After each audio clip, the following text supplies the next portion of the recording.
Les éditions Tellem présentent un enregistrement intégral de Je suis le feu de Max Monnoé, lu par Vincent Lator. À mes deux hommes, Arthur et Pierre. Il craignait que c'était à la solitude qu'il tentait d'échapper, et non à lui-même. William Faulkner. Prologue. Il déambulait dans les allées de l'aquarium de La Rochelle, sourd aux cris des enfants, aveugle à la beauté des animaux marins. Il s'arrêta devant un mérou brun, créature laide et solitaire, vivant dans les profondeurs, loin de la lumière. Il posa un doigt sur la vitre et ferma les yeux.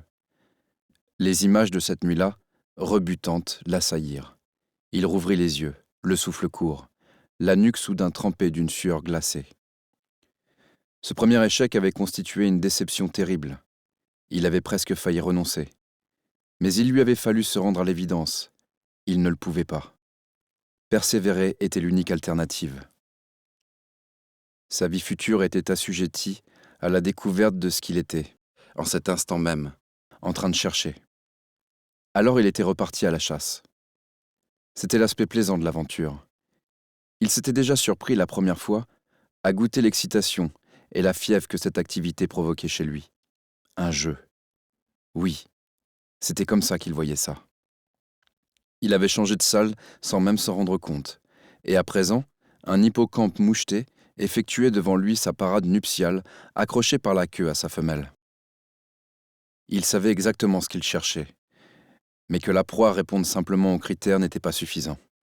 Tout cela était trop important pour qu'il ne laisse pas son instinct prendre part au processus de sélection. Ses yeux croisèrent ceux d'une préadolescente au visage poupin, à la jupe trop étroite, et cela va sans dire, beaucoup trop courte, aspirateur à petits puceaux, sans doute chapardé dans le placard de sa sœur aînée, ou de sa mère, allait savoir. Il détourna le regard, écœuré. Il passa devant le bassin des requins, sans leur accorder le moindre coup d'œil. Il les connaissait tous. Il avait attribué à chacun un nom, la fureur, le doute, la prudence, et pouvait dire si un nouvel individu avait fait son apparition ou si un autre s'en était allé. S'il avait dû compter les heures qu'il avait passées dans cet endroit, il serait devenu fou. Après la nuit rouge, il en avait fait son refuge. Un lieu où se pressait une foule constante, famille heureuse en procession, enfants hurlant d'excitation, agités comme des petits barbus tétrazona sous amphétamine, et ils se fondaient dans les groupes nageant anarchiquement d'un aquarium à l'autre, affublés de casquettes à nageoires et de tote bags à l'effigie du poisson lune ou du crabe tout loulou, avec la sensation éphémère et factice de ne plus être seul. Seul.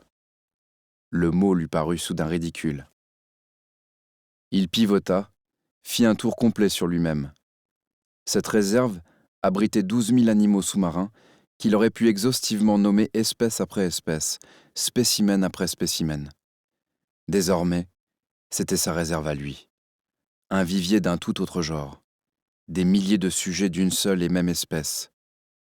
Fasciné par une vie océanique follement diversiforme, hyper adaptable mais aussi terriblement cruelle, manger ou être mangé, rappel non négligeable de ce que l'humanité, par contraste, offre de quiétude et de sécurité. Il gloussa à nouveau, plus fort, s'il savait. Ses yeux accrochèrent l'arrière d'une casquette bleue ornée d'un aileron de requin en plastique. Dessous, les cheveux étaient blonds et courts. Un t-shirt jaune, un peu trop large tombant sur un jean coupé juste au-dessus du genou, sans doute très récemment, à en croire la longueur des fils blancs s'échappant du tissu. S'il avait eu des antennes, elle se serait mise à vibrer très fort. Il harponna l'enfant de son regard et le suivit, se faufilant avec grâce entre les groupes, invisible, déterminé. Autour de lui, les choses et les êtres devinrent flous, et ce fut comme regarder dans la lunette du fusil d'un sniper. L'enfant ne pouvait plus lui échapper. Soudain, un violent impact dans son épaule gauche le déséquilibra, et il perdit sa cible de vue. « Non mais oh, tu peux pas faire gaffe, Trouduc !» hurla un gros lard d'1,80 m, à la gueule rouge pivoine et aux petits yeux rapprochés. « Je suis désolé », bredouilla l'homme, tournant convulsivement la tête de droite à gauche, à la recherche de la casquette requin. « Bouffon, va !» cracha le gros lard en s'éloignant. L'homme avança par à-coups dans la foule, qui lui sembla soudain oppressante, pareille à ces bancs de poissons denses comme un seul et même être. Il bouscula une vieille femme, s'excusa à nouveau, revint sur ses pas, le souffle court, la racine des cheveux trempés de sueur. Il fallait qu'il sorte d'ici, il avait besoin d'air. Il la vit. La casquette. Un sourire tira sur ses lèvres pleines, les affinant à la façon d'un morceau de caoutchouc. La foule, comme par miracle, se fluidifia, les bancs se clairsemèrent et l'homme reprit la filature. Alors l'enfant s'arrêta, regarda autour de lui avant de se mettre à courir. Sa mère s'accroupit et ouvrit les bras pour y recevoir l'amour de sa progéniture. Cette image brisa le cœur de l'homme, et tout ce qui en lui pourrissait depuis 2 décennies remonta à la surface, lui arrachant un cri étouffé. L'étreinte maternelle était puissante, presque étouffante, c'était visible, même de là où il était. Certains enfants se seraient dégagés en protestant, mais pas celui-là. Lui non plus n'aurait pas protesté si on l'avait un jour étreint ainsi. Oh non, jamais. L'enfant alors se retourna. C'était une fillette.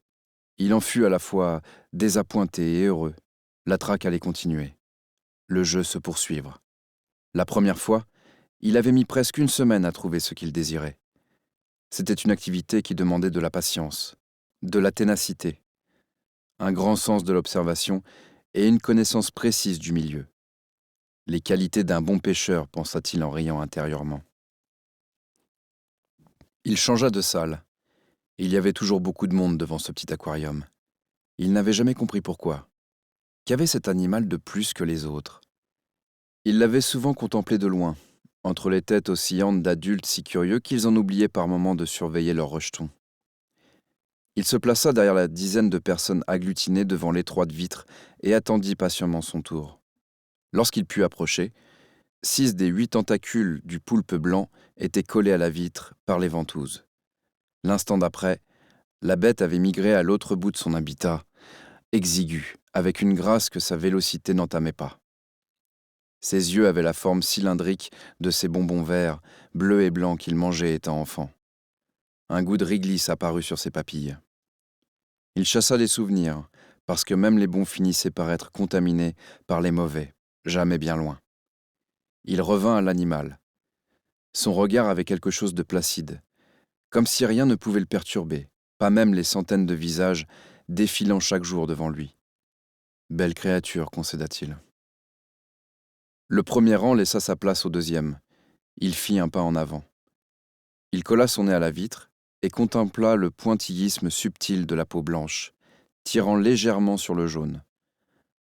Un jeune profil s'inscrivit dans le coin droit de son champ de vision. 9 ou 10 ans, estima-t-il avec fébrilité. Au fond de ses poches, la paume de ses mains devint moite. « Ouah, c'est dingue !»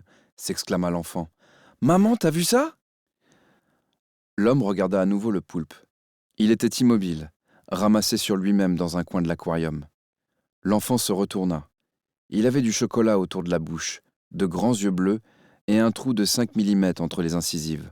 « Mais maman, regarde, je te dis !»« Oui, je vois, je suis pas aveugle, je te signale. » Plaisanta la mère avant de mouiller son pouce avec un peu de salive et d'essuyer les traces de chocolat sur le visage de son fils. « Mais c'est super dingue! Tu savais, toi, qu'il y avait des pieuvres qui changeaient de couleur ?» Le garçonnet se retourna et sourit à l'homme. Alors quelque chose implosa dans sa tête. Il regarda le poulpe, puis l'enfant. C'était un beau garçon. Il avait l'air heureux. Sa mère devait beaucoup l'aimer. Il ferma les yeux et sut à cette seconde que la traque venait de se terminer. Chapitre 1. 12 juillet, 1h07. La femme était postée à la fenêtre de sa chambre depuis 15, peut-être 20 minutes. Les 2 lampadaires, situés aux extrémités de cette voie sans issue du quartier de la Jeunette, l'éclairaient suffisamment pour qu'il n'y ait aucun doute. La porte d'entrée de la maison d'Olivia était entr'ouverte. « Tu comptes passer la nuit planté là comme un poireau ? Il y en a qui bossent demain, je te rappelle. » La femme se retourna. L'homme avec qui elle partageait sa vie depuis 20 ans et des poussières lui lança un regard excédé, avant de soupirer et de tendre un bras velu et adipeux vers la lampe de chevet. C'est donc dans l'obscurité que la femme enfila un jean et des baskets. « Dors bien, connard !» murmura-t-elle en quittant la pièce. C'était une nuit chaude et pleine d'étoiles. Une légère brise faisait danser un sac plastique sur la chaussée. La femme traversa la rue, en réfléchissant à un moyen de justifier son intrusion sans trahir son inquiétude. La femme et Olivia étaient devenues amies lorsque cette dernière avait emménagé en face 3 ans auparavant. Mais Olivia avait ce qu'on appelle un foutu caractère. Sympathique, elle l'était, sans quoi la femme n'aurait pas tissé avec elle des liens plus étroits que ce qu'exigeait la courtoisie entre voisins. Le problème, c'était qu'Olivia usait d'un franc-parler brutal et définitif, sans se soucier des blessures que ses sentences pouvaient infliger. Bien sûr, on pouvait objecter qu'elle avait souvent raison. Oui, le mari de la femme était un gros plouc doublé d'un idiot congénital. La femme était la mieux placée pour le savoir. Elle dormait avec ce connard toutes les nuits. Mais il y avait des façons de le dire. Ou mieux encore, des façons de le taire. Il fallait qu'Olivia comprenne qu'on ne peut pas tout se permettre. Comme l'amour, l'amitié se construit sur un terreau fait d'un assemblage complexe de sincérité et d'omission. La femme s'arrêta devant la porte entr'ouverte. C'était une simple négligence, elle en était sûre. Olivia était du genre tête en l'air, il lui arrivait même de partir en vacances en oubliant d'éteindre les lumières. Le problème, c'est que si elle ne vérifiait pas que tout était OK, elle n'allait pas fermer l'œil de la nuit, c'était couru d'avance. Et si elle se contentait de sonner et de déguerpir ? Non mais sérieusement, t'es plus une gosse, merde, grommela-t-elle en secouant la tête. La femme poussa la porte, et toutes ses considérations s'évanouirent instantanément. Le vestibule, sans être en grand désordre, montrait d'évidentes anomalies. Le porte-manteau, surchargé, avait basculé sur son pied et reposait tête contre le mur. Quelques éléments, courriers, clés et petites pieuvres en peluche aux couleurs de l'aquarium de La Rochelle, gisaient sur le sol, au pied du buffet. Le plafonnier était allumé et la maison silencieuse. « Olivia ?» appela la femme d'une voix rendue quasi inaudible par la boule qui grossissait au fond de sa gorge. Elle longea le couloir jusqu'au séjour, qui, lui, était plongé dans le noir. De cette obscurité abyssale montait une musique étouffée, une mélodie en sourdine, comme le chant d'un être fait de cordes, de cuivre et de bois, et qu'on avait muselé. Elle ne reconnut pas la symphonie numéro 9 en mi mineur, dite du Nouveau Monde, composée par Antonin Dvorak en 1893. Olivia aimait la musique classique, ce que la femme avait toujours trouvé un peu snob. Elle ne le lui avait jamais dit, bien sûr. À quoi bon faire étalage de ses moindres pensées, surtout quand elles peuvent vexer. Mais en supposant qu'elle ait écouté cette symphonie chaque jour depuis des années, elle ne l'aurait pas davantage reconnue. Parce que sa peur corrompait ses sens, perturbait sa perception de ce qui l'entourait à un point tel qu'elle ne savait plus, par instant, si tout cela était bien réel. Elle souleva un pied, fit un pas en avant, un pas qui lui demanda un effort colossal, repéra l'interrupteur et posa le doigt dessus. Tout en elle lui criait désormais de faire demi-tour. Tout en elle lui criait que sortir le plus rapidement possible et appeler la police était la seule attitude valable. Mais s'il était une chose que la femme avait en horreur, c'était bien de déranger sans raison. De requérir une aide s'avérant finalement inutile. C'était sa façon d'être. Comme il était dans la nature d'Olivia de dire ce qu'elle pensait sans prendre de pincettes. Et on ne pouvait pas lutter contre sa nature. Elle allait tirer un trait sur cette dispute idiote. C'était décidé. Cette pensée fugace lui sembla totalement vaine, et elle appuya subitement sur l'interrupteur. Les vibrations du cri inhumain que poussa la femme voyagèrent jusqu'à son mari, qui frissonna dans son sommeil. Chapitre 2. 12 juillet, 2h37. « Tu vas y arriver, Noé. Vas-y, pousse à fond. T'es la meilleure. Arrache-toi !» hurla en positionnant Victor Karan à moins de 10 centimètres de l'oreille de sa sœur. Le visage de Noémie, écarlate et dégoulinant de sueur, pivota au ralenti vers son frère. Elle le fixa, les narines palpitantes, de l'écume blanche à la commissure de ses lèvres sèches et craquelées. « Vraiment ? Arrache-toi. Je suis pas finaliste du lancer de poids au JO de Pékin, putain !» Karan lâcha un rire nerveux, cherchant du regard un quelconque soutien auprès du personnel soignant présent dans la pièce. Rien. Il passa une main dans ses cheveux bruns et légèrement trop longs. Je fais ce que je peux, Noémie. C'est pas vraiment ce que j'avais planifié pour cette nuit, figure-toi. Oui, ben, on est deux. Cette abrutie d'obstétricienne m'avait assuré que j'irais jusqu'au terme. L'obstétricienne en question, une sexagénaire aux faux airs de Juliette Gréco, releva une paire d'yeux écarquillés de l'entrejambe de Noémie. Je vous demande pardon? Désolé, c'est la douleur, soupira Noémie avec un geste d'excuse de la main. La péridurale fonctionne mal. C'est cela, oui. Elle recula, reposa sur le plateau à instruments ce qui avait tout l'air d'une pince à épiler géante, couverte de glaire, puis reprit sa place. Je vous avais dit que vous iriez au terme si vous vous ménagiez. Et jardiner 8 heures par jour, c'est pas ce que j'appelle se ménager. Bon, c'est la dernière poussée. Il est en quelle sorte de là, cette petite jeune fille? Noémie serra la main de son frère à lui en péter les os des doigts. J'ai un service à te demander, articula-t-elle en recommençant à pousser, les traits de son visage déformés par l'effort. Je veux que tu regardes. Je vais avoir besoin que tu me racontes ce que t'as vu, s'il te plaît. Karan ouvrit grand la bouche, priant pour qu'à cet instant, un astéroïde s'écrase sur la maternité. Merde, va pas tomber dans les vapes, je déconne. Ah! Karan s'était assis dans un coin de la pièce. L'image qu'il avait devant lui tenait du miracle, tout bonnement. Joséphine, 20 minutes de vie, se nourrissait au sein de sa mère. Son front s'ornait d'un léger angiome violet, et la marque en fer à cheval barrant sa joue témoignait des forceps que l'obstétricienne s'était finalement décidée à utiliser, la petite refusant de parcourir les derniers centimètres qui la séparaient de ce monde inconnu et pas franchement accueillant. Tout cela disparaîtrait en quelques heures ou quelques jours. Il ne restait plus rien de la souffrance, plus rien de la peur. Un miracle, pensa à nouveau Karan. Enfin, ce qui s'en rapprochait le plus, disons. Ce n'était pas aujourd'hui qu'il allait se transformer en bon dieu-zard. Mais quand même, c'était fou. Un quart de siècle auparavant, Noémie avait perdu son fils, James, 3 ans, s'était noyé dans la piscine familiale. Encore aujourd'hui, et malgré la découverte d'une vérité qui avait atténué en partie sa culpabilité, Karan continuait de porter le poids de ce drame. Une baie vitrée ouverte et les hormones en ébullition d'un gamin de 17 ans. Cela n'avait tenu qu'à ça.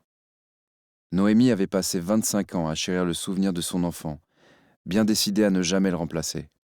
Mais voilà que 18 mois auparavant, l'inattendu avait déboulé dans sa vie, sous la forme d'un coup de foudre. C'est pas vrai, elles sont là, mes petites chéries.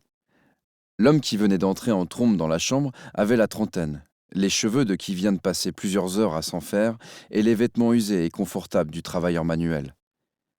Jérémie était menuisier, amoureux fou et, désormais, papa. Il freina des 4 fers en approchant du lit, ses mains montèrent jusqu'à sa bouche et il posa des yeux mouillés sur les 2 femmes de sa vie. Karan sortit de la chambre afin de laisser un peu d'intimité à la toute nouvelle famille. Alors que la machine à café crachait bruyamment un liquide noir qu'il pouvait d'ores et déjà deviner infâme, son téléphone sonna dans la poche de son jean. Il regarda sa montre. 4h10. Il sortit l'appareil et fronça les sourcils en découvrant le nom sur l'écran. « Bonjour, commissaire. Karan, je vous réveille ?»« Non. Figurez-vous que je suis à la maternité. »« Votre sœur ?» Une porte claqua dans son dos. Karan pivota sur lui-même et répondit d'un hochement de tête au sourire mécanique d'une infirmière qui traversait le couloir à une allure militaire. Elle avait de belles et longues jambes, nues et bronzées sous la blouse rose pâle. Oui, 10 doigts, 10 orteils, et un oncle qui a manqué de tomber dans les vapes. Vous la féliciterez pour moi. L'infirmière se retourna, et son sourire, cette fois-ci, n'avait plus rien de mécanique. Karan fronça les sourcils, comprit qu'il devait sans doute ce revirement au fait d'être un oncle et non un père, et répondit par un autre sourire. Ça faisait beaucoup de sourire pour un homme qui n'avait pas dormi depuis 24 heures. Et puis les jambes disparurent derrière la porte battante avec le reste de la fille. « Karan, vous êtes là ?»« Oui, excusez-moi. Je transmettrai le message, comptez sur moi. » Il y eut quelques secondes de silence. Karan en profita pour avaler une gorgée de café, dont l'âcre brûlure le fit grimacer. Du coup, j'ai des remords à vous arracher à votre bonheur familial, reprit Baccaro. Ce n'est pas mon bonheur familial, pensa Karan, c'est celui de Noémie, celui de Jérémie. Mais il ne releva pas. J'imagine que si vous m'appelez au milieu de la nuit, ce n'est pas pour que je vous chante une berceuse. En effet, c'est important, et ça ne peut pas attendre. Karan avala une autre gorgée de l'infect breuvage, puis balança le gobelet à la poubelle. Dites-moi ce que je peux faire pour vous, commissaire. M'éclairer de vos lumières. J'avoue que nous sommes dans le noir, et ça ne date pas de cette nuit. Karan se demanda un instant si ce serait si grave que ça d'allumer une cigarette dans ce couloir. Sans doute que oui, tout l'était aujourd'hui. Ou tout le deviendrait, grave. Je peux toujours essayer, répondit-il. De quoi s'agit-il? Il vaut mieux que vous voyiez ça par vous-même. Chapitre 3. 12 juillet, 4h30. Karan rétrograda et se faufila comme une anguille entre les voitures de police qui encombraient l'étroit cul-de-sac de ce quartier cossu de La Rochelle. Il gara sa Honda CB500 noire un peu à l'écart, ôta son casque et regarda autour de lui. Les maisons de pierre mitoyennes, plus modestes que dans certaines parties de la Genette, laissaient place à intervalles irréguliers à des constructions plus récentes d'un blanc sale. Une vingtaine de curieux, dont une bonne moitié en pyjama, piétinaient devant 3 flics en uniforme. D'autres agents sillonnaient l'impasse, sonnaient aux portes, recueillaient les identités et les premiers témoignages. Les moyens déployés comblaient partiellement le laconisme de Baccaro, et Karan se prépara à côtoyer la tragédie. La maison qui attirait tous les regards était précédée d'un jardinet mal entretenu et séparée de la rue par une clôture à la peinture écaillée. Après avoir décliné son identité, Karan se glissa sous les rubalises jaunes, poussa le portail et rejoignit l'imposante silhouette qui prenait des notes au pied d'un grand rosier mort. La faible lumière d'un lampadaire étirait l'ombre de ses branches, dessinant sur l'herbe pelée les longs doigts crochus d'un monstre sans tête. Un vélo pour enfants était couché sur le flanc. Karan fut saisi d'un pénible pressentiment. « Bonjour, inspecteur. » L'homme leva les yeux de son carnet et fronça le nez. « Tiens, le psy. » »« Eh oui, le psy. Intéressante cravate, ajouta-t-il. L'inspecteur Brice Babiac baissa la tête, permettant à ses 3 mentons de se fondre les uns dans les autres pour ne plus former qu'une grande poche de graisse. D'une pichenette, il dégomma une miette accrochée à la cravate en question, vilain appendice turquoise rayé de jaune poussin. « Merci, un cadeau de ma femme. » Karan sourit. Babiac était gai et ne le cachait pas. C'était une façon polie de lui dire d'aller se faire foutre. Les rapports des 2 hommes avaient toujours été électriques. 1 an et demi auparavant, Karan avait été l'un des suspects dans le meurtre de Julia Sombe, la femme qu'il aimait. Les quelques heures qu'il avait passées en interrogatoire en compagnie de Babiac l'avaient littéralement mis à terre. L'inspecteur savait frapper là où ça fait mal. Une part de Karan admirait sa capacité à briser les volontés les plus fortes, parce qu'elle demandait une connaissance profonde des mécanismes humains. Mais le thérapeute en lui était ulcéré par la violence psychologique que le flic mettait en œuvre pour parvenir à ses fins. « Ne me dites pas que... » commença Karan en baissant les yeux sur le petit vélo. La fin de sa phrase lui resta dans la gorge. Babiac le fixa une seconde, puis suivit son regard. Du bout de sa chaussure en cuir tressé, il toucha le guidon aux poignées vertes.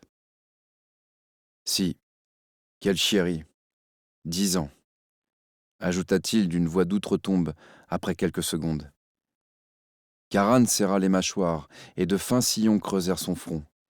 Il frotta, du bout de l'index, la cicatrice qui suivait la courbe de son sourcil droit, souvenir d'un détenu peu réceptif au processus analytique. Il avait envie de tourner les talons. L'image du minuscule cercueil couvert de roses blanches dans lequel James avait été enseveli était apparue sur sa rétine, le temps d'un battement de cils. Il prit une grande inspiration et renversa la tête vers le ciel. Les étoiles commençaient à disparaître dans les toutes premières lueurs du jour. Et il comprit que rien, ni le temps, ni l'absolution de sa sœur, ni même la naissance miraculeuse de cette petite fille, n'aurait raison de la culpabilité qui rongeait son âme. Il allait devoir continuer à vivre avec, nuit et jour, dans la joie comme dans la peine, jusqu'à ce que la mort l'en délivre. « Je peux entrer ?» finit-il par demander en jetant un œil vers la porte de la maison. « Attendez une seconde. » Babiac, grimpa les 3 marches du perron et récupéra auprès d'un technicien de la police scientifique de quoi équiper Karan. Le commissaire est sur la scène de crime, au bout du couloir. Préparez-vous, c'est moche. Karan enfila gants et surchaussures et entra dans la maison. Il nota mentalement le désordre du vestibule, l'absence de décoration, la très légère odeur de friture. 2 techniciens terminaient leur travail, achevant de classer les dizaines d'indices potentiels dans de grandes valises noires posées sur le buffet de l'entrée et sur le sol en carrelage blanc et bleu. L'un des 2 hommes, en tenue de cosmonaute, le salua d'un mouvement du menton. Karan fit appel à ses souvenirs et ne mit que quelques instants à identifier les yeux verts et les sourcils roux, seule portion visible de l'individu en blanc. C'était l'homme qui avait photographié le corps de Julia sur la plage de la Repentie, qui avait morcelé sa dépouille, image après image, transformant ce qui restait d'elle en puzzle macabre. C'était celui qui avait, paradoxe ultime, immortalisé son cadavre. Karan lui fit un signe de la main et avança. Adossé au mur, une petite pieuvre en peluche attendait qu'on décide de son sort. Karan s'accroupit, observa le jouet. Il venait de l'aquarium. Il en avait offert un, il y a bien longtemps, à une fillette du nom de Maddy. Aujourd'hui, celle qu'il avait considérée pendant 18 ans comme sa propre fille, attendait son procès pour meurtre à la maison d'arrêt de Sainte. Il lui rendait visite une fois par mois, incapable de rompre le lien qui l'unissait à elle. Sa main approcha mécaniquement de la pieuvre, symbole d'une époque disparue, d'un cataclysme en sommeil. Un 3e cosmonaute, sorti de nulle part, attrapa la bestiole et la fourra dans un sachet en plastique. Karan se releva et traversa le couloir, qu'un escalier tournant prolongeait vers le 1er étage.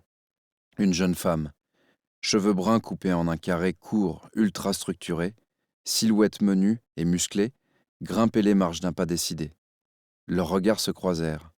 Celui de la fliquette avait tout d'une porte de blocos. Elle détourna les yeux et disparut derrière le mur. Karan continua et s'arrêta dans l'embrasure de la porte du séjour. Il prit une inspiration et passa dans la pièce. On avait installé 2 puissantes halogènes, dont les faisceaux crus étaient braqués sur une femme. Elle était assise, chevilles et poignets attachés par des colliers de serrage à une chaise de style industriel en bois et métal. Ses longs cheveux roux flottaient dans son dos et elle ne portait qu'un t-shirt blanc sur une petite culotte noire. Une tache rouge en forme de grand bavoir couvrait sa poitrine.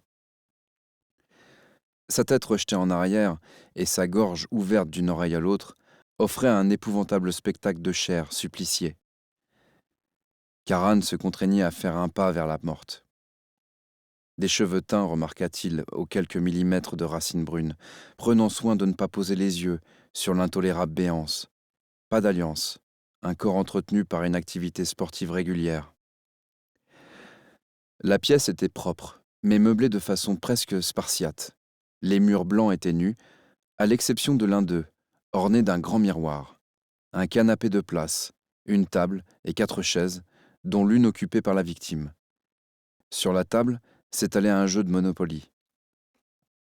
Karan en déduisit qu'il s'agissait du logement d'une famille monoparentale, à l'évidence modeste, et qui n'habitait pas là depuis très longtemps. Il sentit la pression d'une main sur son épaule. « Ça va ?» Karan se tourna vers Baccaro. « Ça va. » Fidèle à ses habitudes, le commissaire était vêtu comme pour un rendez-vous place Beauvau.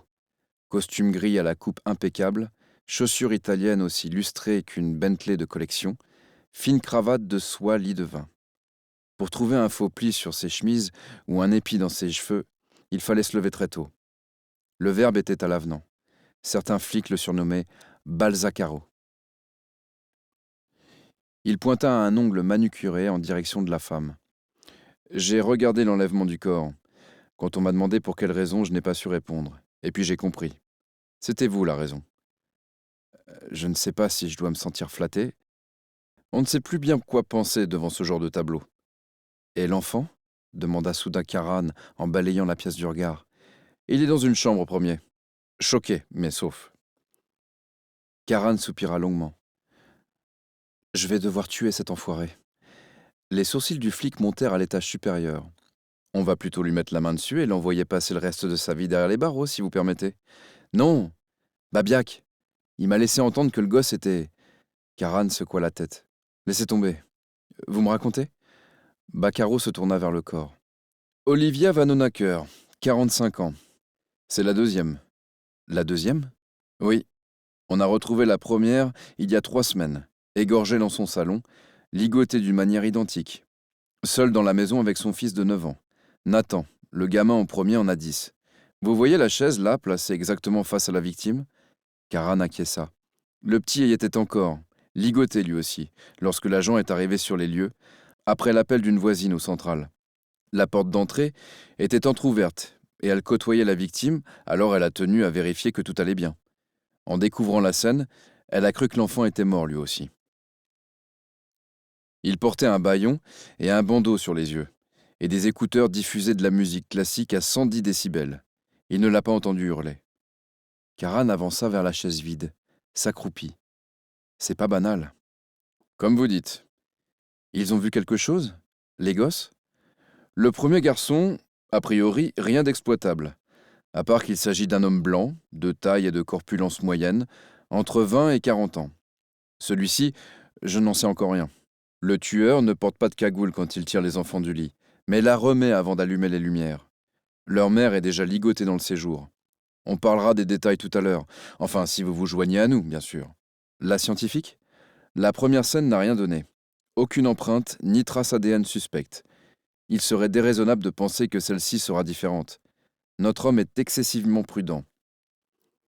Karan plissa les yeux, approcha du corps et s'agenouilla. Et les traces de pas, là, dans le sang?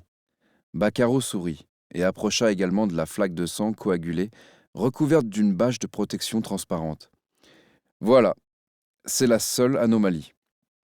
Karan se releva. Intéressant. Et sur la première scène de crime? Idem. La même flaque avec les mêmes traces de pas. Mais j'imagine que ça n'a rien donné. Le commissaire secoua la tête. Des Stan Smith, taille 42, je ne connaissais pas. La dernière fois que j'ai porté des baskets, c'était pour une partie de tennis en 84. Vous imaginez un peu l'hilarité au commissariat quand j'ai demandé si ça nous offrait une chance de le retrouver. Karan sourit à son tour. Y a qui là-haut avec le gosse? Une assistante sociale et la sœur aînée de la victime. Elle habite à 20 minutes d'ici. Vous voulez parler au garçon? Karan pesa le pour et le contre avant de répondre. Pas maintenant. Son père? Aux abonnés absents depuis sa naissance. Un homme d'une 50aine d'années, emballé lui aussi dans une combinaison jetable en polyéthylène, s'approcha d'eux avec les gestes lents et précis d'un somnambule. On peut bouger le corps? Ça peut plus vraiment attendre. Allez-y, Charles. Merci pour votre patience. Après un instant, le légiste fit demi-tour. Karan regarda le flic. Qu'attendez-vous de moi? Je ne suis pas profiler. Baccaro lissa la partie droite de sa moustache crayon avec la pulpe de son pouce. Je sais, mais vous connaissez très bien les criminels. Vous en avez une approche particulière. Pour être honnête, je ne sais pas comment on peut faire votre métier. Il pencha la tête en arrière, la secoua lentement. Il faut sans doute être un peu... Sa moustache frémit, signe qu'il n'allait pas terminer sa phrase. Fou? Proposa Karan. J'allais dire maso. Sans doute un peu. Baccaro soupira. Je pense que votre expertise pourrait nous offrir des pistes, même si je ne crois pas au miracle. Karan eut un petit rire nasal. Je n'y croyais pas il y a encore 2 heures. Le flic entrouvrit les lèvres, hésita. Vous parlez de la petite? Je parle de la petite. C'est vrai que ça y ressemble. Après un silence, comment s'appelle-t-elle? Joséphine. Baccaro sourit. 2 mois loin de toi, c'est 2 mois perdus pour la vie. Des mots que Joséphine de Beauharnais a inspirés à Napoléon. Un prénom d'amoureuse. C'est bien. Oui, c'est bien. Karan tourna la tête, posa les yeux sur le corps de la femme suppliciée. Un être était venu au monde, un autre l'avait quitté. Dans les 2 cas, du sang et des larmes. Dans les 2 cas, des cris et de la souffrance. L'existence commençait et s'interrompait de la manière la plus brutale, comme s'il fallait payer 2 fois le prix fort pour acquérir le droit de vivre. Le deuxième passage à la caisse avait un goût salement amer. Je vais faire ce que je peux, commissaire. Le légiste revint, accompagné de ses assistants. Il posa au sol une mallette, l'ouvrit, sortit une pince coupante et la glissa avec délicatesse sous le collier de serrage entravant la cheville droite de la victime. « Je ne demande rien de plus », déclara le commissaire en sortant de la pièce. Chapitre 4. 12 juillet, 10h14. La sonnerie de son portable arracha Karan à un sommeil profond et sans rêve. Il lança à l'aveuglette sa main vers la table de chevet et flanqua en l'air un verre à pied dans lequel un fond de Saint-Joseph stagnait depuis 3 jours. Le verre rebondit une fois sur le parquet, avant de se briser dans un son cristallin. Le psy jura, ouvrit les yeux, saisit son portable et se redressa d'un coup. « Marcus, dit-il en posant prudemment ses pieds nus entre les morceaux de verre brisés. Je suis en route. Donne-moi 20 minutes. Ou 30. Mec, t'abuses. C'est la 2e fois que tu me fais le coup. Si tu veux pas la rencontrer, t'as qu'à le dire, je m'en fous, moi. » Cette dernière assertion était fausse, et Karan le savait. Marcus et Karan avaient fait connaissance à la centrale de Saint-Martin-de-Ré, pénitencier situé sur l'île du même nom, et peuplé de détenus qu'on n'inviterait pas forcément à dormir sur le canapé du salon. Avec une moyenne de 18 années de détention, Saint-Martin trustait le titre de la prison française aux peines les plus longues. Karan y travaillait en tant que thérapeute depuis une 12aine d'années. Marcus le coiffait au poteau avec 14 ans au compteur, la durée de son incarcération pour parricide. « Je te promets que j'arrive. Attendez-moi tous les deux. S'il te plaît, j'offre le petit-déj. » À l'autre bout du fil, un soupir. « Mine-toi !» 10 minutes plus tard, Karan, le cheveu humide et l'œil cerné, enfilait son casque intégral et enfourchait la Honda.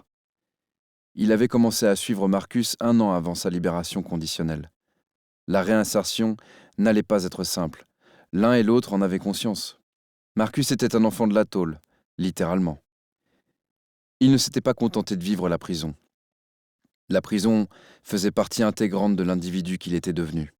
Et ces murs-là, ceux qui ont occulté votre avenir aussi sûrement que l'horizon, ces murs-là ne disparaissent pas en un claquement de doigts. Ils se démontent pierre après pierre, patience et persévérance étant seules garantes d'un véritable affranchissement.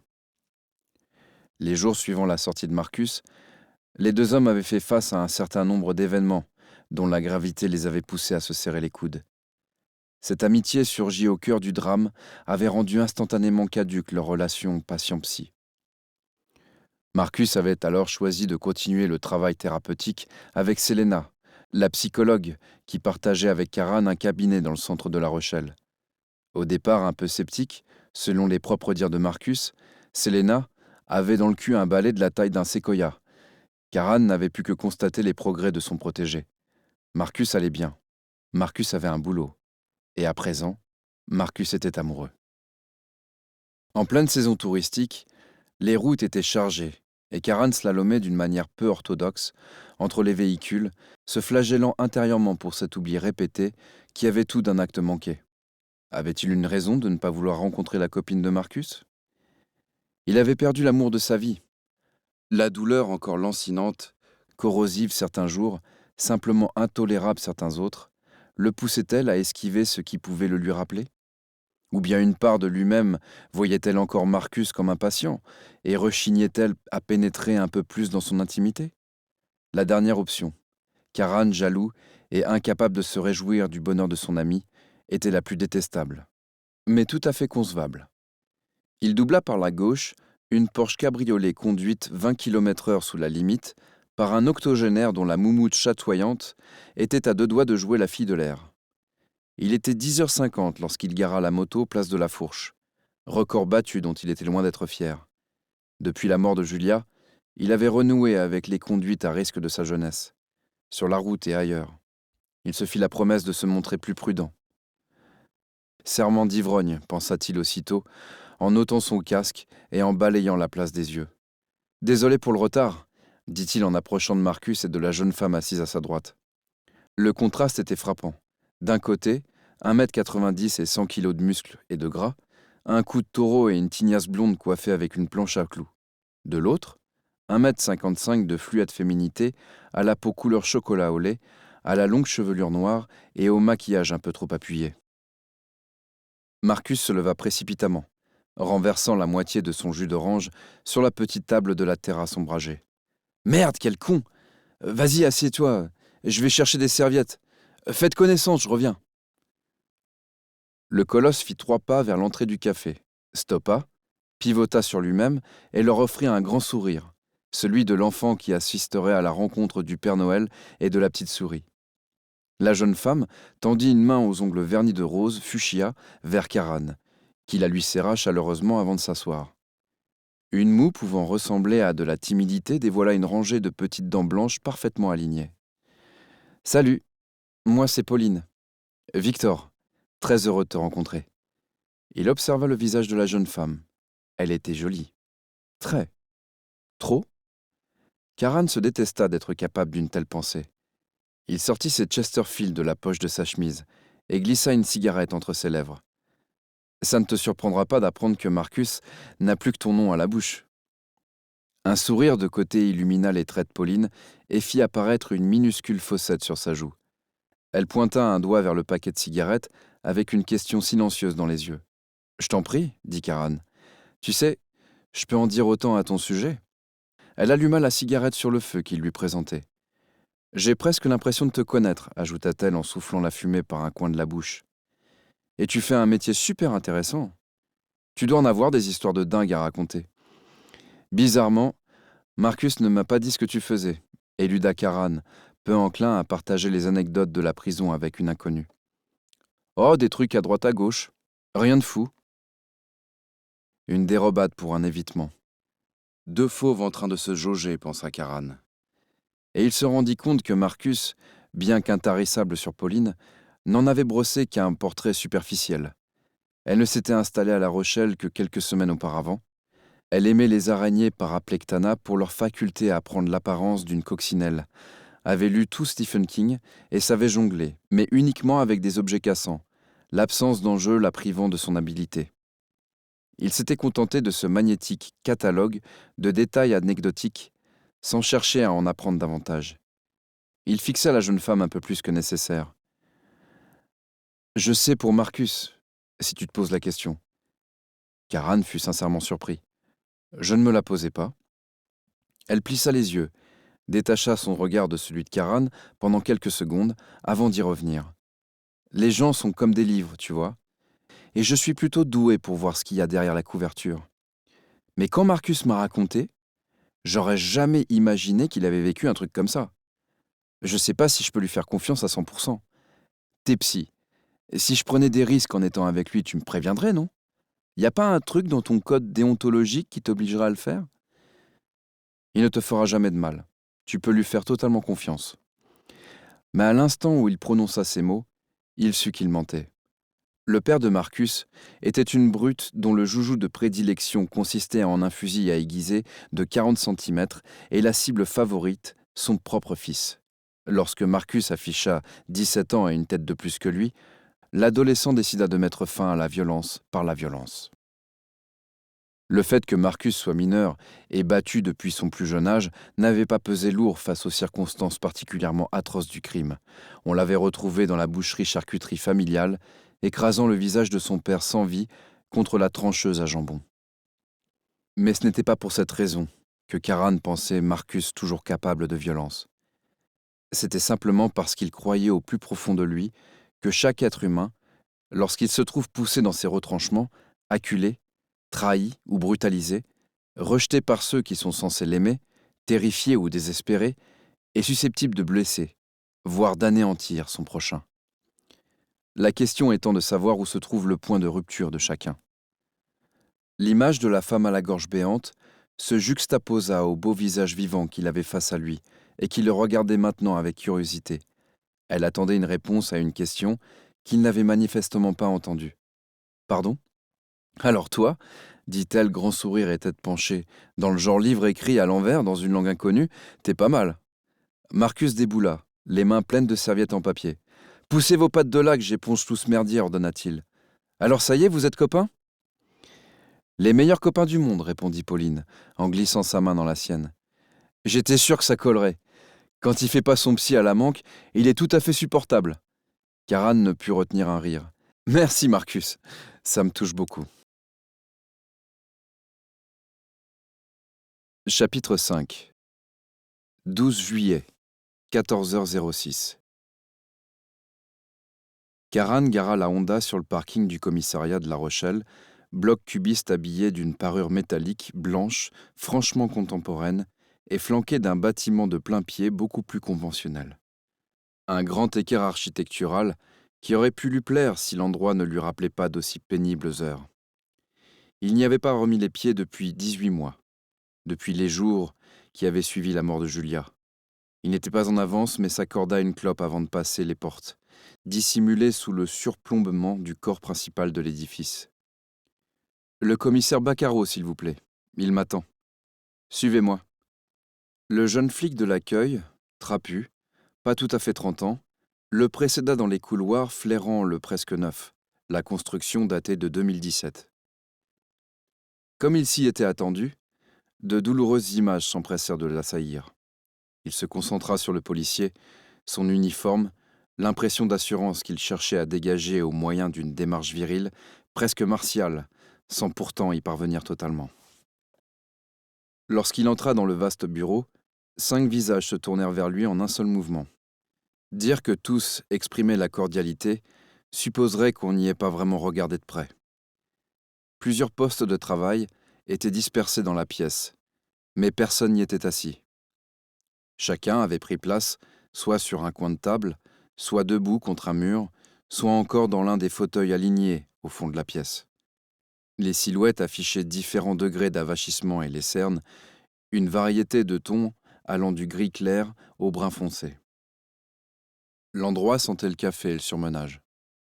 Baccaro fit signe à Karan de s'asseoir où bon lui semblait. Lorsqu'il s'installa sur le siège, à la gauche de la fliquette qu'il avait aperçue dans la maison de la Jeunette quelques heures auparavant, celle-ci se redressa, comme sous un coup de fouet. « Bonjour, dit-il à voix basse. « Ouais, murmura-t-elle sans lui accorder un regard. Babiac, la bedaine enveloppée d'une liquette vert kiwi, le cheveu gras et mou taillé au bol, tout sauta dans sa paume. Comme je le disais avant d'être interrompu, la victime se nomme Olivia Vonnenacker, 45 ans, secrétaire médicale, divorcée, un gosse, Nathan 10 ans, pas de casier, une invalidation de permis en 1995 pour solde de points nuls. L'enquête de voisinage n'a pour l'heure rien donné. Les témoins seront réentendus demain, mais a priori, personne n'a rien vu. Il secoua le document. Selon le rapport préliminaire du légiste, l'heure du décès se situe entre minuit et minuit 30. La lame utilisée est, toujours a priori, la même que pour le premier homicide. Par commodité, nous nommerons le premier homicide H1, le second H2, intervint Baccaro, en sortant un stylo à plume en argent de la poche de poitrine de sa veste sur mesure. Il y en aura d'autres, grogna Babiac. Merci pour cette remarque cruciale, inspecteur. Je crois que personne ici ne s'était encore fait la réflexion. Un silence de cimetière s'abattit sur l'open space. La tension dans la voix du commissaire avait surpris tout le monde. La plume de son stylo se mit à courir sur le papier, avec un bruit de petit animal fouissant une terre sèche. Baccaro était penché sur son carnet, et il n'était pas difficile de voir qu'il cherchait à faire redescendre son voltage. Son stoïcisme n'était pas une légende de poulailler. Karan lui-même pouvait en témoigner. Il avait vu l'homme laisser la moitié de ses doigts sur un plat de lasagne sortant du four. À peine un froncement de sourcil accompagné d'un « Vous prendrez garde de ne pas manger ce que vous voyez là. Il s'agit de mon épiderme. » S'il lui était sur les dents, le reste de l'équipe devait frôler la combustion spontanée. Babiac se fourra un index dans l'oreille en grimaçant avant de reprendre, d'une voix tout de même un peu moins assurée. « Bien. Pour rappel, l'absence du père ou de tout autre individu au moment des faits suppose que le tueur observe ses victimes, sans doute pendant plusieurs jours. On espère que cette fois-ci, quelqu'un aura remarqué des allées et venues inhabituelles ou un véhicule inconnu. En tout cas, on a la confirmation qu'il prend le temps de s'assurer que seuls la mère et son fils seront présents au domicile quand il agira. Sauf s'il les connaît. S'il les connaît, il sait déjà qu'ils seront seuls, lança une grande flic blonde d'une 50aine d'années, l'air pincé et les cils en pack de 6, mascara pas frais oblige. Ça m'étonnerait. Karan se tourna vers la fliquette. Malgré sa jeunesse, on ne lui donnait pas 30 ans. Sa voix flûtée, presque enfantine, avait quelque chose de déroutant. C'est bien, c'est vachement étayé comme opinion, railla la blonde. La grande majorité des tueurs en série ne connaissent pas leurs victimes. Le crime en série pour les nuls, on l'a tous lu. Je te remercie. Sauf que tu brûles les étapes, cocotte. Je sais pas si tu sais bien compter, mais on n'a que 2 meurtres, pas 3. Ce serait une vraie connerie de ne pas le considérer comme un tueur en série, parce qu'on sait tous que, si on ne l'arrête pas avant, il y aura un 3e Maccabée. Même le boss est d'accord. T'as de la merde dans les oreilles ou quoi? Alors soit t'es trop conne pour le voir, soit silence! L'interrompit Baccaro, la voix tranchante comme un coupe-chou. Je sais qu'on est tous à cran et qu'on a de quoi l'être, mais je ne tolérerai pas ce genre de comportement dans mon équipe. Me fais-je bien comprendre? La blonde se leva et se dirigea vers la cafetière antédiluvienne installée au fond de la pièce, son regard noir braqué sur le linoléum. Anaïs se mordit les lèvres. Tueur en série ou non, on se concentre sur les faits. C'est tout ce qui compte à l'heure actuelle. Si vous avez des points de vue à partager, je vous prierai d'y mettre les formes. Et Marianne, conclut-il en regardant la blonde, vous avez raison, on ne doit rien exclure. C'est pas comme ça qu'on risque d'avancer, marmonna Anaïs en croisant les bras et en se rencognant dans son fauteuil. Babiac reprit. 2 garçons. Le gosse H1 a 9 ans. Le H2 en a 10. Ça ne ressemble pas à une coïncidence. Un silence. Babiac interrogea son auditoire du regard. Anaïs remua dans son fauteuil et Karan se tourna vers elle. La remontrance de Baccaro lui avait coloré les joues, et il vit soudain tout ce qu'il y avait d'enfance rémanente en elle. Il devina qu'une part d'elle-même refusait de grandir, et la curiosité le piqua de son aiguillon. L'hésitation d'Anaïs ne dura pas, vite balayée par son implication. Agression pédophile? Les gamins ont peur de parler? Il les a menacés de finir comme maman s'ils racontent qu'il les a violés? Je ne crois pas. Tous les regards convergèrent vers Karan. On peut savoir qui c'est, ce mec? Demanda Marianne en écartant les mains. Je vous présente Victor Karan, répondit Baccaro. Il est psychologue à la centrale de Saint-Martin et sera consultant sur cette affaire. Ça pose un problème à quelqu'un? Non? Très bien. Il se tourna vers Karan. Vous disiez, Victor. Karan se racla la gorge. Je ne crois pas qu'il s'agisse de pédophilie. L'objectif premier du pédophile actif est d'assouvir son désir. Le reste n'a pas d'importance. Dans ce cas, pourquoi une telle mise en scène? Et pourquoi tuer? Mais pourquoi des garçons d'une dizaine d'années à chaque fois? Et pourquoi n'élimine-t-il que la mère? Demanda Anaïs, la voix tendue comme la corde d'un violon. Je n'en sais rien, mais il y a une raison. Est-ce que tout a toujours besoin d'être expliqué? Intervint Babiac. Il y a des barjots qui agissent selon leur propre logique. Karan plissa les yeux. Vous voyez, vous le reconnaissez vous-même, inspecteur. Ils ont une logique. Il s'agit de l'identifier et de tenter de la comprendre. Ce qui nous semble aberrant ne l'est pas au regard du tueur. En ce qui concerne le père du gamin, comment vous dites? H1? Où se trouvait-il la nuit du meurtre? Baccaro se leva. En mer. C'est un pêcheur. Karan savait que le père de Baccaro était mort lors d'une sortie de pêche en haute mer lorsque le flic était encore adolescent. C'était une blessure que le psy avait volontairement ravivée chez lui à l'époque où leurs relations n'étaient pas encore celles qu'elles étaient devenues. Il n'en avait jamais reparlé, la pudeur du flic étant aussi omniprésente que ses bonnes manières, et Karan se demanda s'il s'en souvenait. Baccaro lui adressa un bref regard qui répondit à sa question, puis fit signe à Babiac qu'il prenait la suite. Pas d'effraction, vestibule en désordre, on suppose que le tueur sonne, pousse la victime à l'intérieur, la menace de son couteau, puis l'attache dans le salon. À la suite de quoi, il va chercher l'enfant. Pourquoi la mère ne crie pas pendant qu'il monte chercher le gamin? Elle n'est pas bâillonnée quand on la retrouve, et l'absence de fibre ou de marque prouve qu'elle ne l'a pas été avant, remarqua le dernier flic de l'équipe, un noir d'une quarantaine d'années aux yeux perpétuellement écarquillés derrière les verres de ses petites lunettes rondes. Tu demandes pourquoi, Sylvain? Mais parce que ce fumier la menace de planter son schlass dans son môme si elle émet le moindre son. L'hypothèse de Babiac mit tout le monde d'accord. Baccaro s'éclaircit la gorge. Il va falloir attendre quelques jours pour les analyses ADN, mais je ne vous cache rien, Les chances qu'elle nous livre des infos sont minces. On sait par l'enfant H1 que le tueur portait des gants, donc ce sera pareil pour H2. Pour les empreintes de pas dans le sang, on a, a priori, encore affaire à ces satanés baskets vendus par millions. Pour ce qui est de... Karan l'interrompit. Si je peux me permettre, je crois qu'il faudrait creuser cette question de l'anomalie, comme vous l'avez nommée cette nuit. Pourquoi, alors que le reste de la scène de crime est absolument nickel, laisse-t-il des traces aussi nettes et aussi nombreuses dans le sang? Babiak envoya une boulette de papier dans la poubelle, marquant un panier à 3 points. Parce qu'il sait que ça nous mènera à rien, et que même avec un peu de chance, ça nous fera perdre du temps.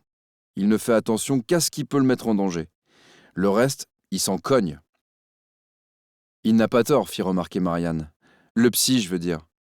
Babiak lui envoya une boulette dans la tête qu'elle intercepta et renvoya à son destinataire. C'est le seul truc qui cloche sur les 2 scènes de crime. C'est forcément volontaire. Il veut nous dire quelque chose. Il veut nous dire que dalle. Il veut nous dire, bande de grosses merdes, vous allez passer des plombes à essayer de lire dans le sang, comme dans le marc de café. Comme ça, vous... Brice, je vous en prie. La main de Baccaro effectua quelques volutes dans l'espace, comme pour mieux apprécier l'idée. Nous espérons que vous avez apprécié cet aperçu. Pour continuer à écouter ce livre audio sur Google Play Livres, utilisez le lien dans la description de la vidéo.